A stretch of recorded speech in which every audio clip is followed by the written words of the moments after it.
We're starting the unit on, I should probably put, never mind, y'all can hear me, right? My mouth big enough. All right, so starting the unit on evolution and natural selection. And so let me just say up front, evolution is a change over a period of time, okay? So it's a change over a period of time.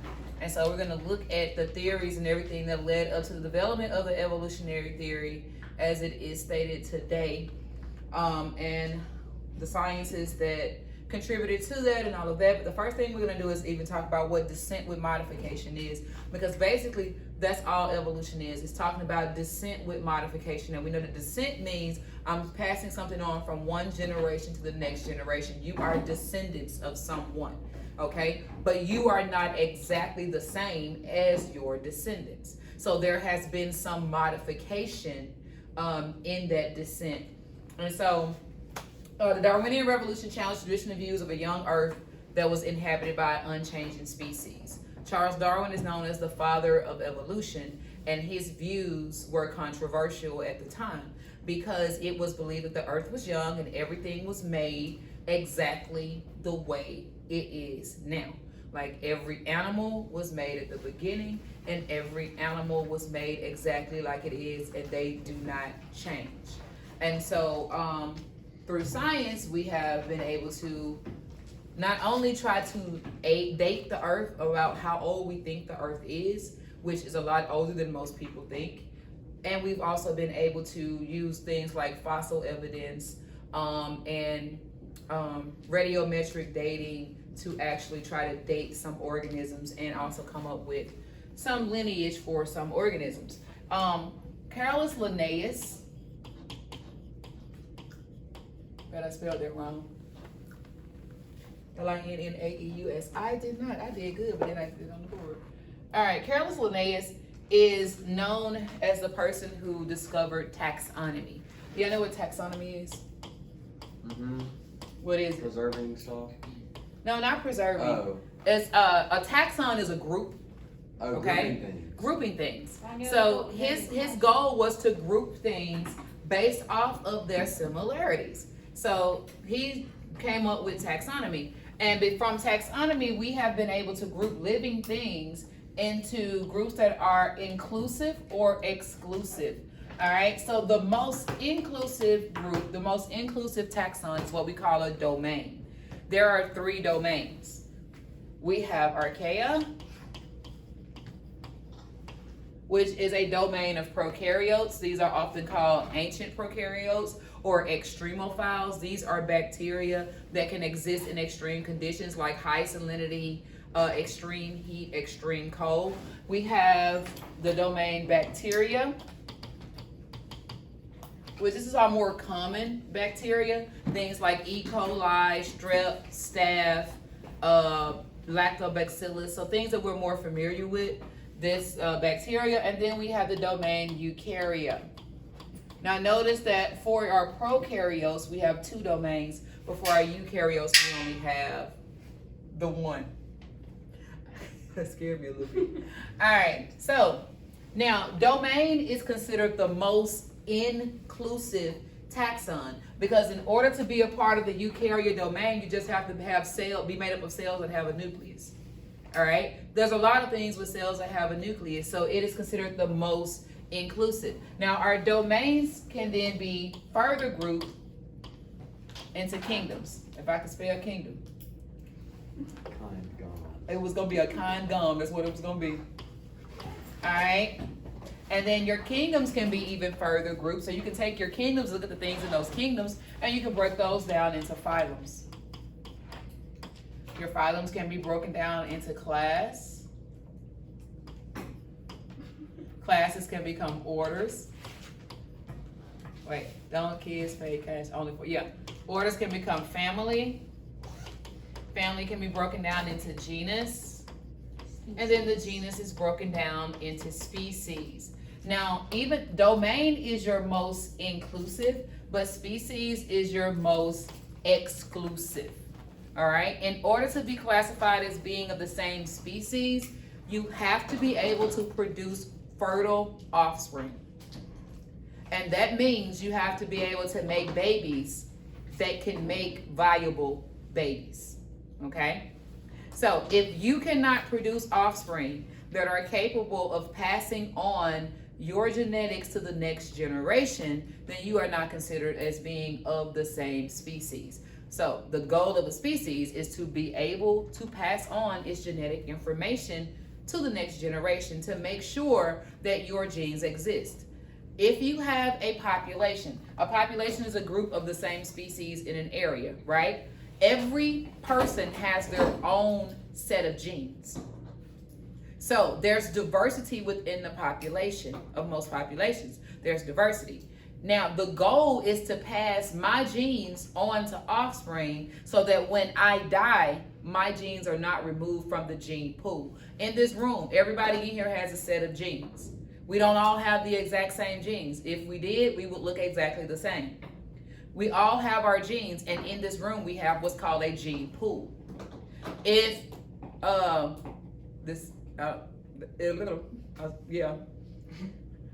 if there was a situation of we were the last people on, no, I don't want to do that. All right. In this room, there's a group of bacteria that have a gene pool. The bacteria that divide are passing on their genes to the next generation. The ones that are killed off with our antiseptic wipes before they get a chance to divide, their genes are removed from the gene pool. That works better.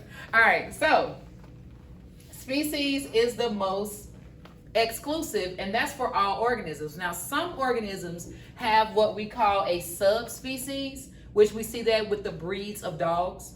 Right? The reason why you can take a poodle and with a what's the little one that we call a hot dog? What's his real name? A Dachshund. And then they even though they're not of the same species, they can still produce puppies, and then their puppies can have more puppies. It's because they are of the same species. But the reason, is because they are the same species, they can make puppies that can make puppies. They're not the same subspecies. That is an additional group that we call breeds, okay? That's below the species level, but not everything has a subspecies. So when we look at the taxonomy, we're looking at taxon that are for every living thing. Some plants have what's called a variety. So you might have a pine tree. This is the variety Washington, which means this is a type of pine tree that grows in Washington. And where you have another one, it's the same type of pine tree, but it's the variety Virginia because it's the one that grows exclusively in Virginia. Okay, so that's a subspecies. So when you get to that, you can have what's called trinomial, but technically most things are named using what we call binomial nomenclature. Nomenclature is a naming system. Like if you've taken chemistry, you've done nomenclature for naming compounds before. And so nomenclature just means naming system, and binomial means two names. So in science, when we name organisms, we name them using the genus and the species, okay? If we use the variety or the subspecies, and then it will be trinomial because then we're using three different things, but it does not go above the genus, okay? So binomial nomenclature. So for example, if I had Drosophila, Melanogaster,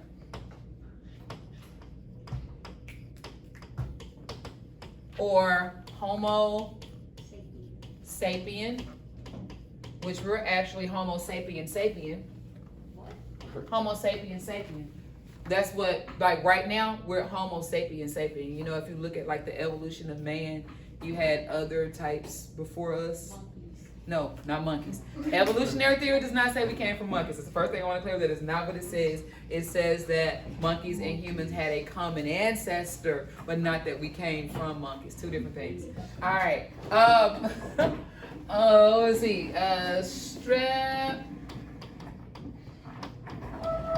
Streptococcus aureus. All right. So Drosophila, Melanogaster, Homo sapien, Streptococcus aureus, okay? So these are examples of a scientific name for an organism. Humans would be Homo sapiens. Drosophila melanogaster, that's your fruit fly. Streptococcus aureus, that's the bacteria, that's strep bacteria, the one that causes strep throat. Okay? With each of these, now if this was typed, you would italicize it. And if you're writing and you can't type, then you would underline it to indicate that this is a scientific name, just so you know. I'm not doing it up here though. All right, so, bruh, thank you. So anyway, with each of these, the first name is the genus, and it is to be capitalized. The second name is the species, and it is not capitalized.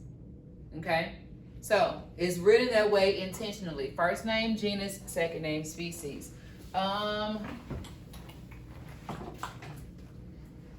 Looking at this, I meant to do it last blog, but I did not.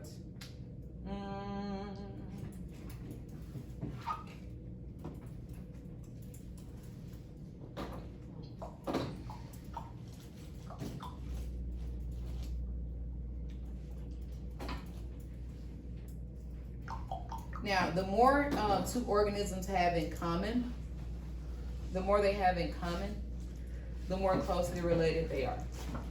Okay? So we're gonna look at something.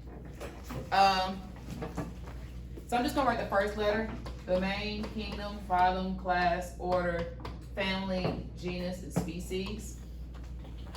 A couple organisms here. Y'all bear with me for a minute. All right, so the first one,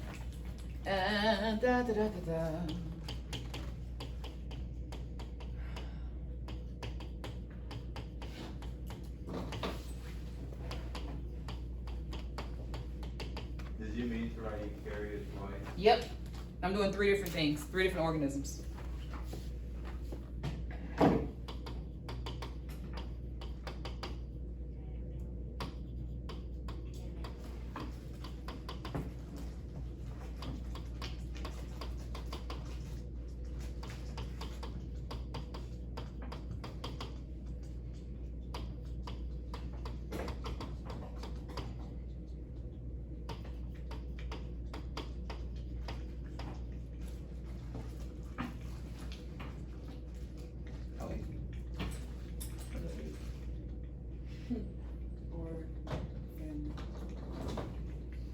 Oh, I added in the other. Now, some of the, more than one of these have like subs with them, but we're just doing the main ones. There we go. Like you see how I had Theria, then I did Eutheria.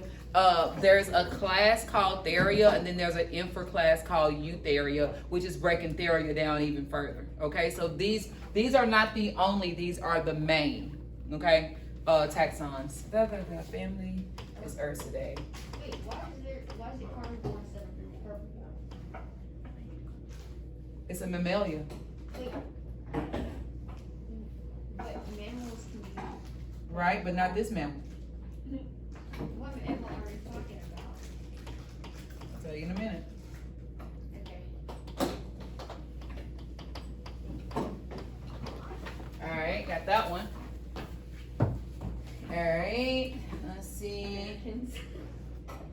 Americanus. This guy. Wait, what? Oh, so you're twice, Eleanor. Did anyone bring cards today? No, I want cars today. Wait. I'm gonna go put them in my little bag. Really? This is what we doing now? Just ignoring me? So, what'd you say? Last night we had game night and I took it on. I can't remember if I put it back in. I think I did.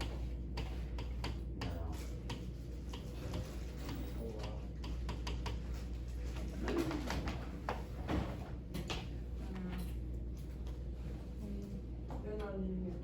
I'm in it for you. Class. Order. I guess we can do like a sign, Family. like the face for like the face Genus. one. Lily, how do you play Fantasy's Nation Team? Huh? How do you play Fantasy's Nation Team? What's up? She has a card that says every day. Then I do one more. That she got from Japan, I think. like when you match something with your partner or something, then you like make signals that only you guys understand. Is that quiche? She probably counts. Oh. I think it's called both. I love Keisha. I know Blair. The Children. first forward. Yes, Children. ma'am. Mommy's recording. Oh, I'm sorry. Mhm. Oh, that's Hey guys.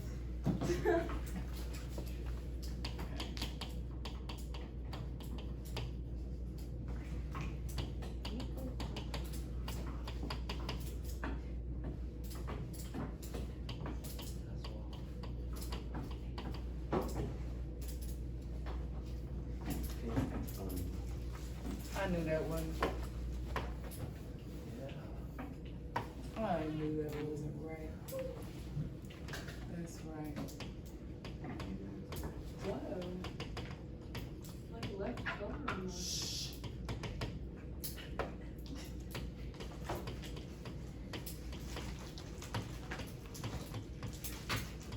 That's right.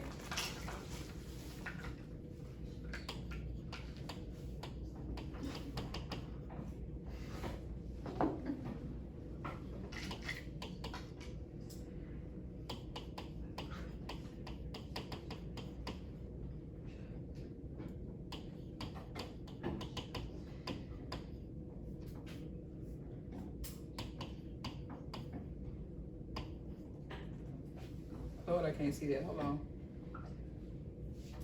Okay.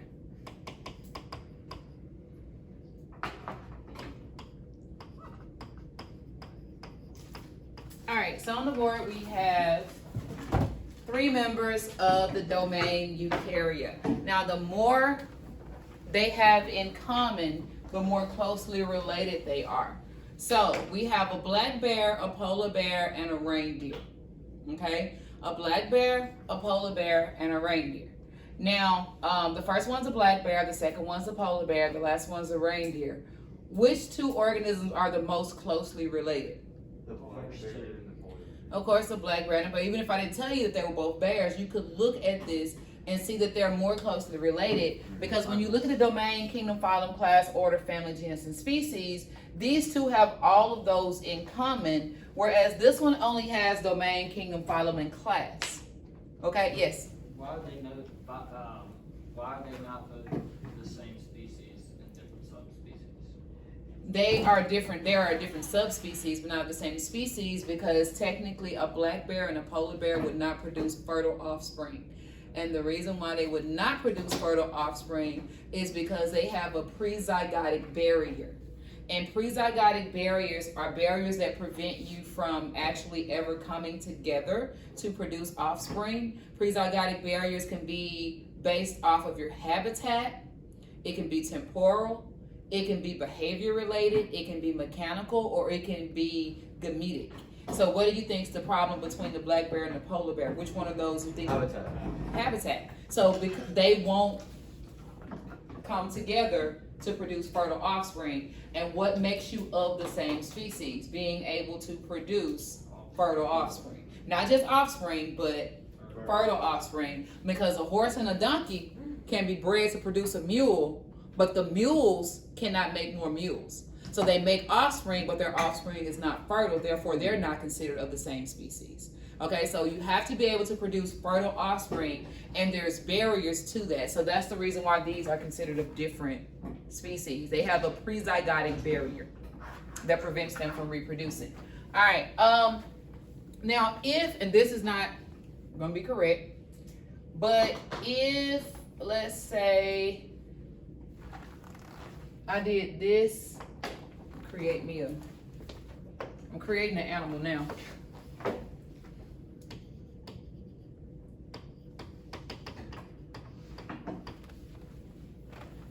Does that change anything? Which 2 are the most closely related? The bears. Still the bears. Notice that even though this is the same, it just happens to be the name of the species. What they have in common still ends here. You can't jump categories, okay? It's not like, oh, they have the last one in common, so they're the most closely related. Because when I look back at the order, the family, and the genus, they're not following the same path, okay? So the more they have in common in order, the more closely related they are. This relation cuts off at class because they're all mammals. Okay? But after that, different things. Got it? All right. Now, since I brought it up, it was brought up for a question. This is actually what I'm about to tell you is actually chapter 22, but I always teach it right here with chapter 19 because of the question you just asked me. There's barriers. Okay. Now, let me say this real quick so I don't forget. Individuals do not evolve. Populations evolve. And populations evolve because of an accumulation of the genes that lead to traits that are best suited for that environment. Okay? And I'm going to come back to that, what I was about to say, because now I need to address this. So, let's pretend we have 2 pools of fish. Some of them have a bright color. I stopped trying to draw fish because my biology 1 students be like hating on me when I try to draw fish. They be saying it don't look like fish, and they be hating on my abstract art. My feelings be hurt. So I'm gonna stop trying to draw fish. How do you draw them? These are fish. What? This is not how I normally draw fish. I'm just saying that this is You can draw it after the fact. This is an abstract fish. It's representative of the color of the fish. All right, so we have 2 ponds, right? There's equal numbers of fish that glow green and fish that are dull in color. Okay, equal numbers. A predator is introduced into this pond, and the predator can see color better than it cannot see color. So, which fish is going to make an easier target for the green? So the predator is going to start chomping up on these green fish. Now, as it's chomping on the green fish, what's happening to that gene that makes them green? It's being removed from the gene pool. So what's going to happen to the population of fish in this pond over time? What's going to reproduce more? Slowly turn to gray. It's going to slowly have more gray, because in this environment, now it doesn't mean the green ones are going to go extinct, but in this environment, it's more beneficial for you to be gray than it is to be green. Same fish, different pond. All right? In this particular pond, the predator is not introduced, but the female fish in this pond prefer bright colors. Who are they going to mate with more often? They're going to mate with the green more often. So the green guys are going to get to play, right? So what's going to happen to the population in this particular pond, what's going to happen here? What's going to make more babies? Green. The greens. So now it's more beneficial to be green than it is to be gray. All right? Yes, So like, did they actually evolve or did they just die off? Like, getting there.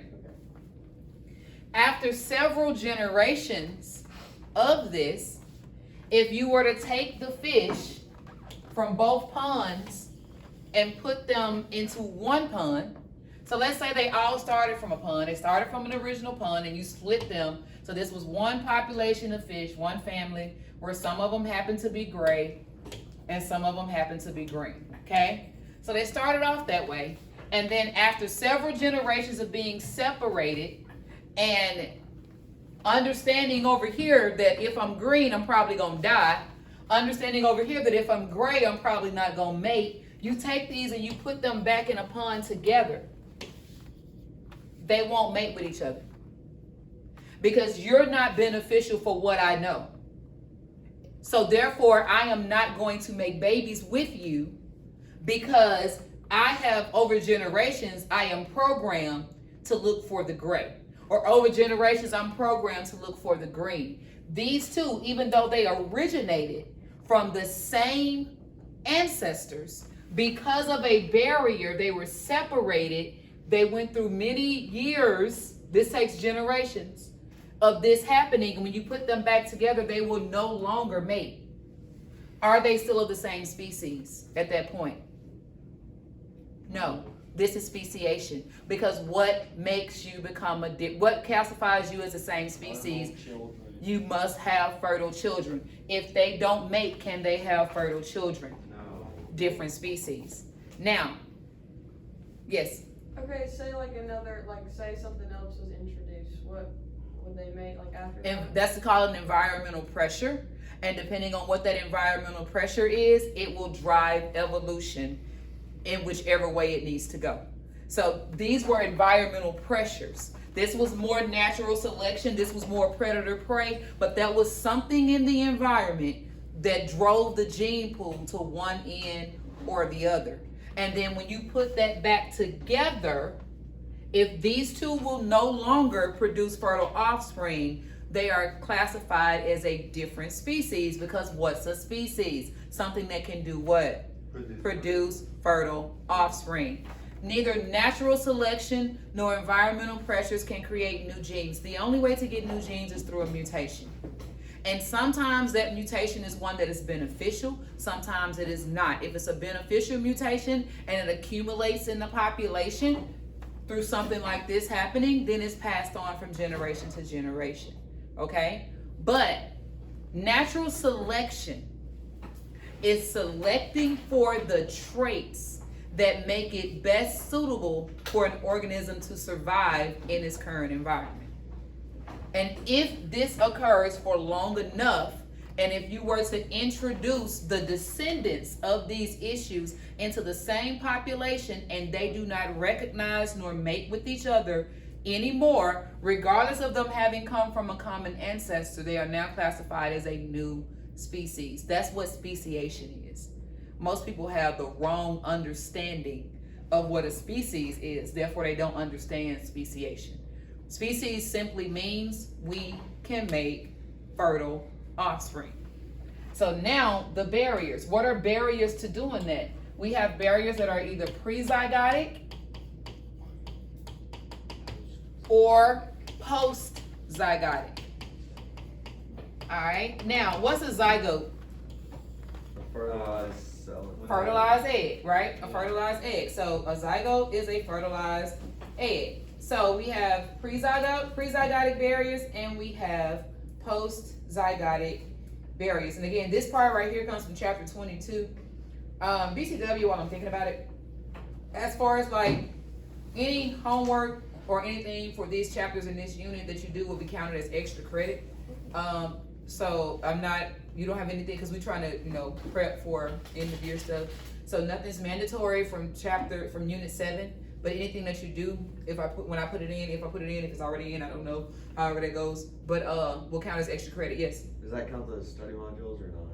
Study modules or no. Okay. Not study modules. Like, I put the homework in, Yeah. like that. That'll count. If you do it, counts as extra credit. If you don't do it, it won't hurt you at all. What if it's late? What do you mean? I don't take like extra credit. So I'm probably gonna I'll probably make everything due like the day we're gonna test. So that way you'll have the entire unit to get it done. So everything will be clumped on like one day, but you don't have to wait till the end to do it. But so that way while you taking the test, I can be putting the grades in. All right, but it all counts as extra credit. All right, so reproductive isolation are the things that prevent organisms from reproducing with each other, okay? Reproductive isolation can lead to speciation as well. All right, so you have prezygotic barriers that prevent mating, and those prezygotic barriers are things like habitat, there's temporal isolation, there is behavioral, behavior, there is mechanical, and there is gametic. All right, so first three, pretty self-explanatory. All of them actually are pretty self-explanatory. But habitat, we live in different habitats. Are we gonna reproduce? Chances are not. Even if you were to introduce me to the habitat, I've never seen you before. Get away from me. Don't try to call me. I don't know you. They're growling outside my cave. I don't know that growl. That's foreign to me. All right, temporal. Temporal has to do with timing. Some animals are nocturnal, other animals are not. If I only come out at nighttime, you only come out in the daytime. Even if we live in the same habitat, will we meet? No. Probably not. If I breed in the spring and you breed in the fall, even though we can live in the same ecosystem, same habitat, will we be ready to breed at the same time? Probably not. That's temporal. Temporal means our timing is off. Yes. You say probably, are there like exceptions? There's always exceptions to the rules in science. So I try not to lean towards always and never as much as possible, because there's always exceptions, and then there's always that student that likes to go and find the exception. So just to cover my own assets, I just go ahead and say, yeah. All right. I'm glad that came out right, and not as I was thinking it. All right, so anyway, behavioral, same thing. Most animals have mating calls, right? So there's a particular bird that they are basically the same bird, but on one coast they sing, on another coast they dance. If you were to take the singing bird with the dancing bird and put them together, will they even recognize the mating call of the other one? So will they mate? No, that's a behavioral isolation. I don't recognize your mating call. I'm looking at you crazy like, why are you singing to me? I'm over here just dancing away because I want you to come on so we can mate, but you over there just singing. And he over there singing like, dude, I'm gonna shake that over this way. Come on now, I'm trying to, but no, like they don't get it. My bad. I'm personifying animals for some reason. This is crazy. That's probably because it's never good to discuss science in the context of humans, but I'm human, so I relate everything to being human. So anyway, the next one is mechanical, and all I'm gonna say about that is the parts don't fit. Now let's move on to gametic isolation. So with gametic isolation, so we know gametes are the egg and sperm, right? All right, so the egg has a protective coating around the outside of it, and the sperm of that species secretes a chemical that allows it to break through that protective coating. So if the sperm does not secrete the correct chemical, then it cannot fertilize the egg. So that's what we mean by gametic isolation. The sperm does not have access, even though the sperm is there. So all of this, we're in the same habitat. It's the right time. I picked up on what you was putting out, and it goes down. The sperm makes it to the egg, cannot get in. Okay? That's gametic isolation. Now, these are all things that prevent the zygote from ever forming in the first place. So what happens if all of this can occur and a zygote is formed? So then we have what's called post-out, post-zygotic. Ow. You know, you hit your funny bone, it just don't feel right. Post-zygotic variants. This is the last thing we're gonna. It's not. No, it's not the last thing, because I talked about something else in the other class I gotta get through. Anyway, post-zygotic variants. The first thing you have is called hybrid viability. What does viable mean? Like, Able to live. Able to live. Egg was formed, chromosome count don't match up. While the cells are trying to undergo cell cycle to go from 1 to 2 and 2, like we watched that video the other day, can't happen. Spontaneous abortion. All right? Baby's born, dies, too deformed. Hybrid viability. The egg is not, the zygote is not viable. Okay, that's the first level. All right? Sometimes the hybrid is viable,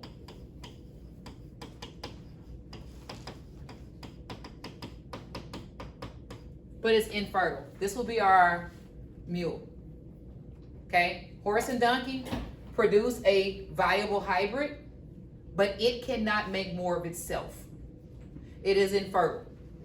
If you were to kill every mule on the face of the earth, they became totally extinct, you could still get more mules because you never needed one to make one.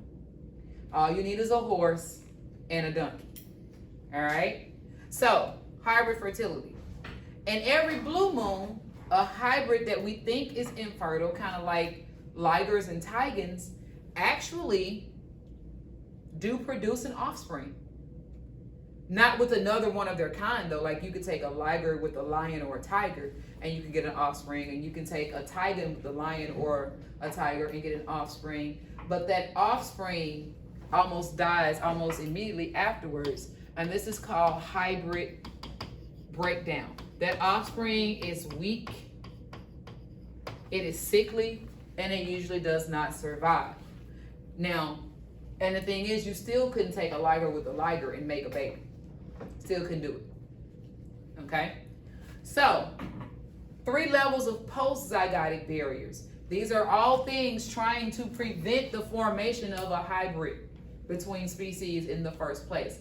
One of the most concerning things about hybrids is that because they are not considered of their own species, they tend to not have protection under animal rights laws. You know how if you do something wrong to your dog, they can arrest you? Or if you have a horse and you mistreat it, like you can be charged and fined and stuff like that? Not the same if you do it to a mule. Not protected under the law because it's not a species. It's a hybrid. And so that's why it's such an ethical issue when people start to make hybrids, because the laws are not in place to protect hybrids like they are to protect animals that are of a species. Because there's really... So it can't be its own subspecies? Nope. If it can't produce its own offspring, like if the only reason you have it was because this was mixed with this, then how do you, like, no, they don't, it's not protected.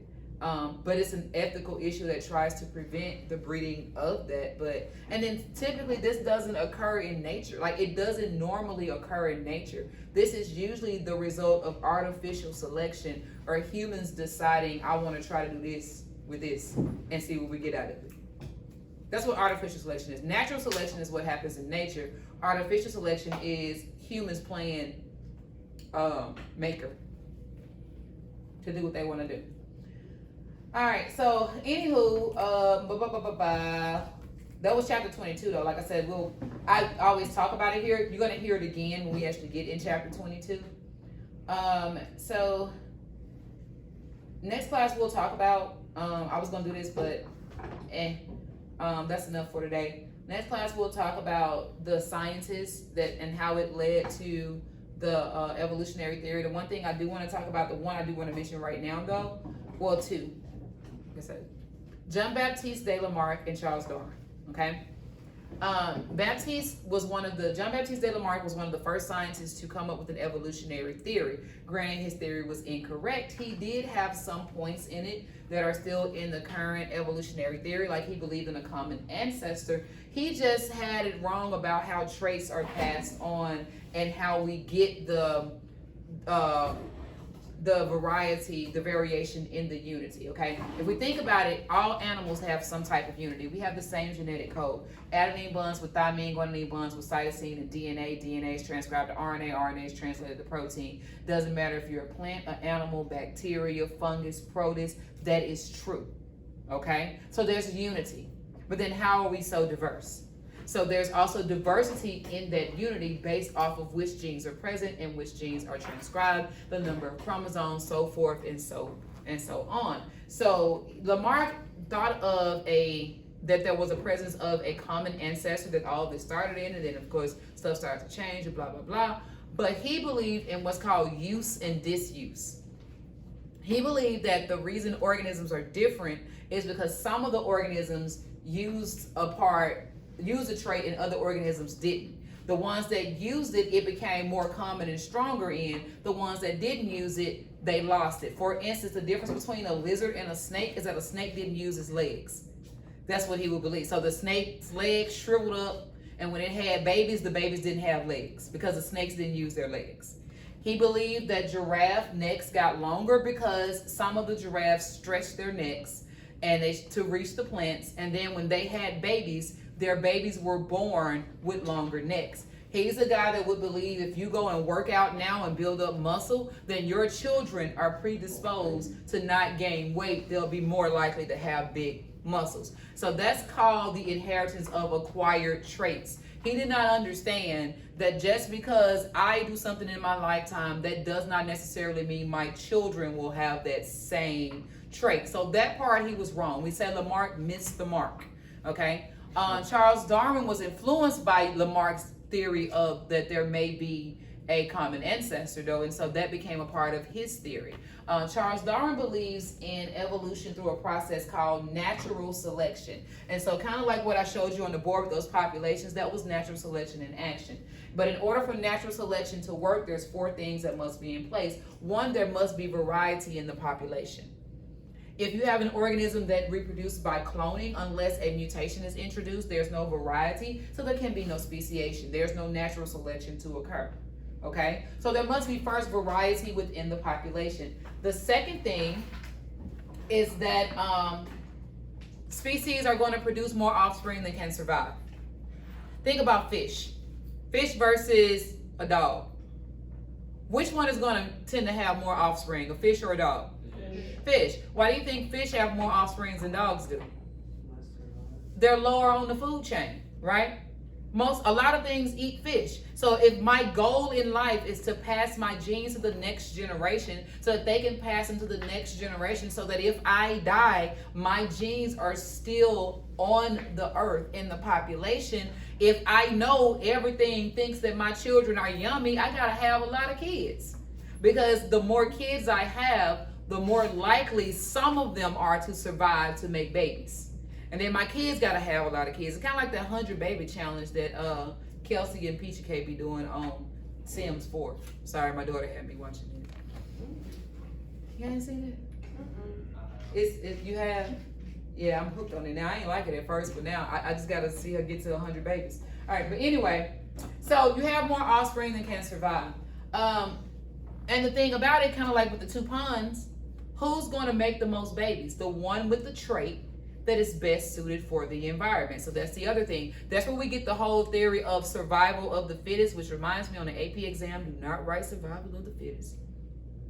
Just write offspring that are better suited for the environment will survive to reproduce more.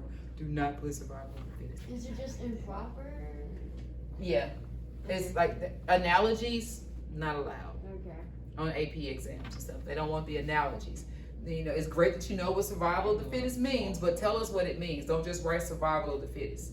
All right. So because being the fittest is relative, kind of like with the fish. It depends on the environment, because environmental pressures, what may have suited you in one environment may work against you in another environment. So how do you define the fittest? It's just the organisms with the traits that are best suited for that environment will survive and have the most offspring. Okay? And the last thing is that evolution occurs as the unequal reproduction sex of individuals leads to accumulation of favorable traits. So kind of like with the fish. We get rid of the gene for the gray will eventually disappear if no one's mating with the gray fish. Eventually that gene will be gone.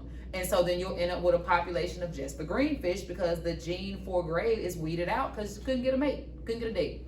No mate, no date. All right, so I don't know where that came from. All right, so anywho, if the environment changes, which is I think the question that I was asked, what happens if the environment change? Environmental pressures can drive natural selection.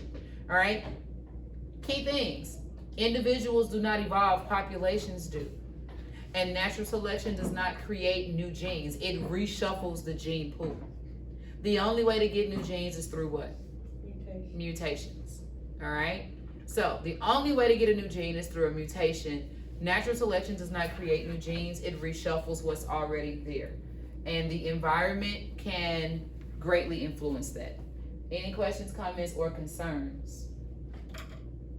No? We're good for today? All right.